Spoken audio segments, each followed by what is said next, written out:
Bonsoir à tous, bienvenue à ce flash d'information. La Côte d'Ivoire indépendante à 55 ans aujourd'hui et l'événement a été marqué partout sur tout le territoire. La célébration officielle a eu lieu au palais présidentiel. Le chef de l'État, Alassane Ouattara, son épouse et plusieurs personnalités étaient présents. Ce 55e anniversaire de l'indépendance de la Côte d'Ivoire a été marqué par une cérémonie militaire et civile. 22 personnalités ont été décorées pour service rendu à la nation et parmi ces personnalités, 3 journalistes de la RTI, Habiba Dambélé Sawé, Viviane Aïmé et Awa Touré. Et nous reviendrons sur la célébration du 55e anniversaire de l'indépendance de la Côte d'Ivoire dans notre édition de ce soir.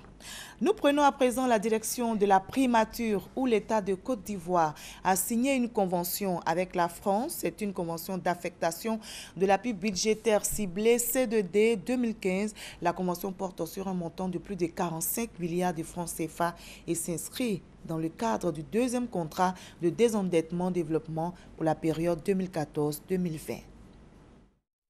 L'appui budgétaire 2015 du C2D a été activé jeudi à la primature. L'ambassadeur de France et le chef du gouvernement ont procédé à la signature de la convention. Elle porte sur un montant de 45 milliards 92 millions de francs CFA. Pour l'année 2015, il sera payé aux fournisseurs de l'État la somme totale donc de 45,92 milliards de francs CFA.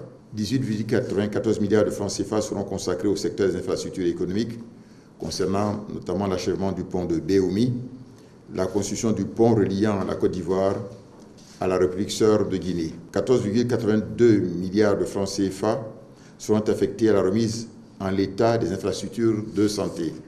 11,3 milliards de francs CFA pour éponger des arriérés de la dette flottante et 1,11 milliard de francs CFA pour le financement de petits projets, dont le recensement dans le secteur de l'agriculture. Cette aide budgétaire ciblée s'inscrit dans le deuxième C2D signé en décembre dernier pour la période 2014-2020. Je voudrais également insister sur ce modèle d'aide budgétaire ciblée. Ça permet effectivement d'aller très vite quand il y a des urgences. Et à partir du moment où une dépense est budgétisée, et dans le budget de l'État, finalement, on peut effectivement très vite la prendre en charge. Elle sera ciblée sur les dotations budgétaires d'investissement, les subventions aux centres hospitaliers et de santé de base, ainsi qu'à l'épurement des arriérés de l'État. Plus de 12 milliards de francs CFA portant sur l'amendement de l'accord de subvention de projets à portée limitée entre le gouvernement ivoirien et les États-Unis serviront à renforcer le secteur de la santé en Côte d'Ivoire. L'amendement de cet accord a été signé, comme vous le voyez, au ministère des Affaires étrangères entre la ministre de la Santé et de la lutte contre le sida et l'ambassadeur des États-Unis en Côte d'Ivoire.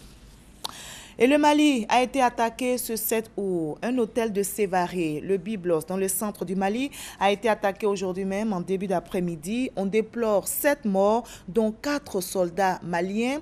Les forces maliennes ont bouclé la zone de l'hôtel, le Byblos, et tentaient de déloger les assaillants qui ne sont pas encore identifiés.